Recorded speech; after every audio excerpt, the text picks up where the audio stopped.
This problem is write a C program in which we have to take number from user and print it in reverse order. So let's start. Hash include studio.h int main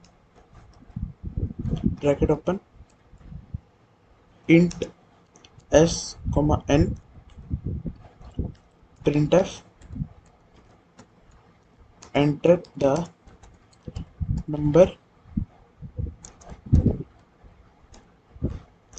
scanf percentage d comma ampersand n s is equal to 0 while n is greater than 0 bracket open s is equal n mod 10 and n is equal n divided by 10.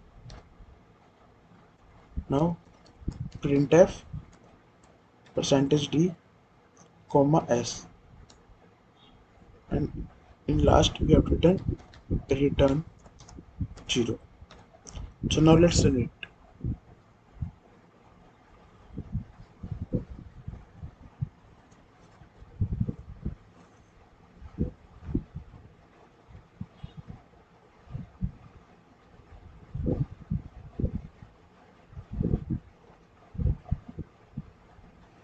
So now we enter 345. So see here, it's giving output 543. So guys, thank you for watching the video.